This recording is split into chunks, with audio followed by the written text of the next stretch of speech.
Everyone, Nicole here, and welcome back to the show. So, let's talk about being the bottleneck in your business because this is likely to happen throughout the course of your business as it grows and continues to evolve. And as you scale it, you will find that you will likely continue to be the bottleneck in different ways.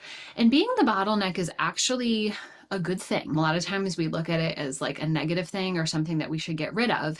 And it's not that we want to continue to be the bottleneck if we're recognizing that it's happening, but it does mean that you've gotten to a point where things need to be readjusted, likely because you are growing and evolving. And so let's take a minute and celebrate you being the bottleneck. So sometimes when you're the bottleneck, it will be very obvious to you. You will know that you are holding things up, that you need to make some changes, and other times it might not be so obvious.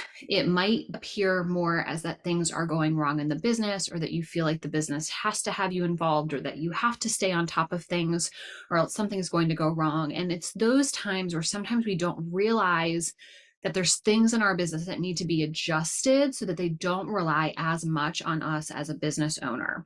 And as you grow and you bring on a management team, you will find the same thing is going to happen with your management team as well. So the question that I recommend you constantly ask yourself, and you can even bring this up with your team as well, when you notice that things are piling up on your plate and everyone's waiting for you, is how do we change this process so I'm not holding it up? What needs to happen? And so you can start brainstorming this yourself, but you can also have your team members weigh in and share with you their perspective. I've done this many times, and a lot of times team members have better ideas than I do because they understand their own capabilities. They understand the systems and processes and tools that we use in a better way than I do. So let's talk about examining, where is everyone waiting on me? Where am I holding up the process? Where am I holding up our growth? Here are some common areas. One can be in creation. So this can happen a lot of times in marketing. It can also happen when you are creating new business ideas. It can happen when you're creating new processes. If you do this as the business owner, if you're kind of that strategic brain, it could be in the actual creation process. And maybe you don't have anyone else on your team that really leads that effort. The second place I see people being hung up, especially agency owners, are in reviews. So reviewing and approving team members' work for their clients. Another area is in decision making. When things and challenges come up in the business, having to go to the business owner to make those decisions and choices can be a spot where things really get tied up. And if it takes them time to do this, and this time is being spent by the business owner, it's also preventing them from doing other things in the business as well. So let's talk about some options of what you can do. So the first is that you could delegate some of these areas to someone else. If you have someone else on your team, if you hire someone in, depending on what that role is, they may be able to take over some of these things for you so that you actually don't have to do it anymore. Another idea is to either create or update a process. So if right now you are a part of the process in order to deliver client work, or in order to, let's say, launch a marketing campaign inside of your business, you can change up the process a bit so that it can be more efficient. What goes hand in hand with this is also, how can we make it easier for you to be involved? Is there something that your team can do, or that you could remove from the process or add to the process so that it's not going to take up as much of your time to be able to do what it is that you need to do, that maybe there's no one else on your team that can do it right now? And then sometimes you can remove the task completely. And so let's talk through an example of this. Let's say you are tied up right now reviewing your team's work. If you have a team member that submits work to you that you really never have any edits on, or maybe those edits are really small and you realize just don't really matter. It's more just you wanting to go in and change a few things because it makes you feel better. It doesn't really impact your client at all. You could remove yourself. You could remove that task off of your plate for that particular team member with the clients that they're currently managing. Now, let's say you have new clients come in. It might be helpful for you to go back in for those new clients just to make sure that there's not a learning curve or there's nothing that you do need to advise on. But then if the same thing happens, you can remove that task off of your plate for that team member. Let's say you have a team member that submits work and certain areas always just need updates. This could be a combination of mentoring that team member, but also maybe even updating a process. So I talk about creating level 1 and level 2 processes. So level 1 processes are sign into the system, click this button, submit this thing over here. Very step by step. If you're onboarding a new client, it's sending a welcome email, sending the contract, setting them up in our systems. Very step by step that really anyone could come in and follow. Level 2 processes are more around strategy and decision making. So, really teaching somebody what's important when it comes to your company's standards and guidelines so that person can make creative decisions, can make executive decisions inside of your business. And so, maybe if you have a team member that submits work and there's certain areas that always need updating, maybe you need to provide them with more of a guideline around what needs to be included in the work that they're submitting and why it's important, and even examples of something done well and examples of things that aren't done well so that they can really understand and see the differences. Another thing too is going back to the first example. If you have a team member that always submits work that you never have any edits on, you could remove that task, but then you can also think, what is it about that team member? What is it that they are doing that's allowing me to not feel like I have any edits on it? And using that to also create those level 2 processes. The next example I want to share is how can we make it easier for you to be involved if you feel like you are still the only person who can be involved? So maybe it's that you make all of your approvals on Thursdays between this time and this time.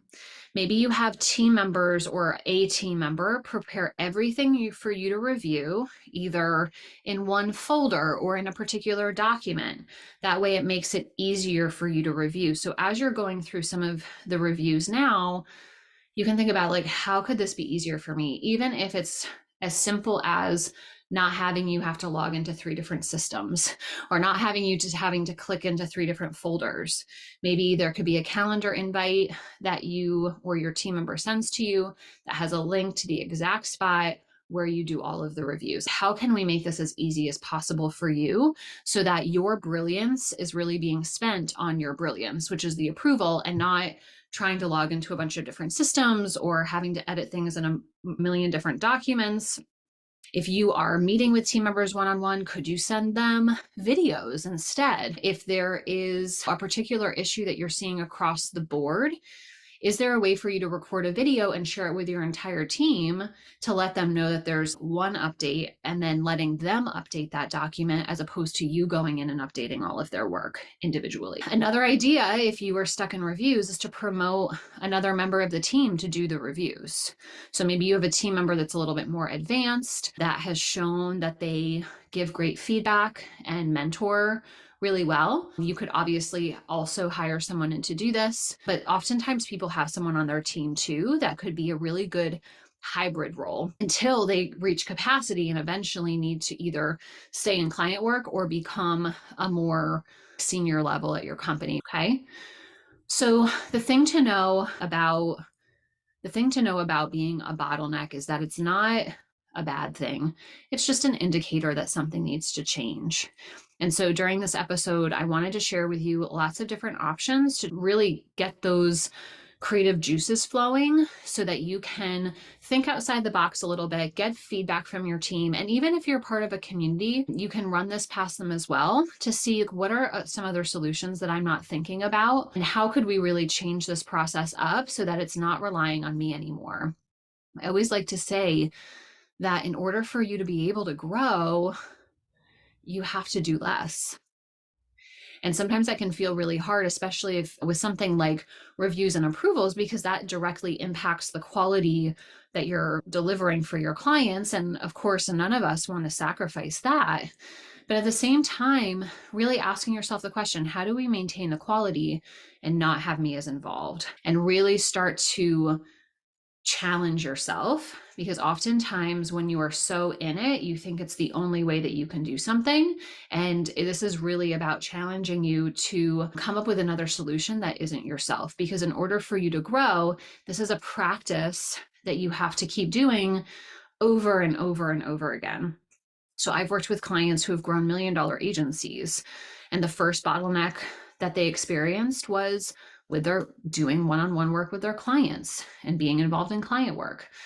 And so then they would streamline their process, but then they found that they were in 20 different Slack accounts.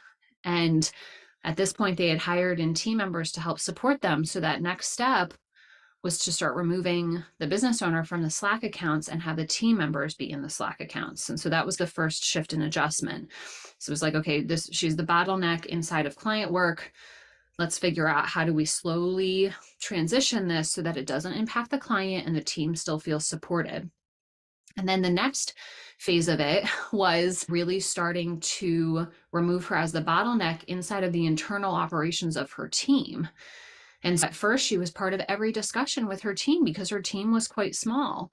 And then eventually she had a manager. And so there were certain meetings that she just didn't really need to be a part of anymore. So it was really determining, how can I remove myself from meetings while still giving everyone what they need? How do we come up with that solution?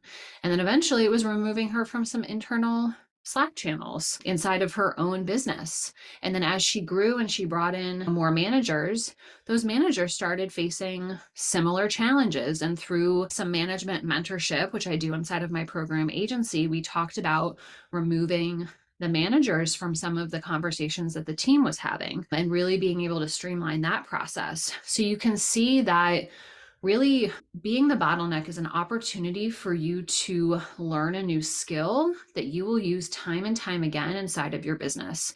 It's not about removing yourself once. It's about really learning the process and implementing the practice over and over again so that when this starts happening as you grow your business and with your internal team, you know exactly what to do. And you can always come back to this episode and listen in. And you can also send this episode to team members as well. All right, everyone, that's what I have for you today. I hope you enjoyed this, and I would love for you to share with me in any form, whether that be on Instagram, DM at Nicole Jackson Miller, or you can even email me at hi@NicoleJacksonMiller to let me know.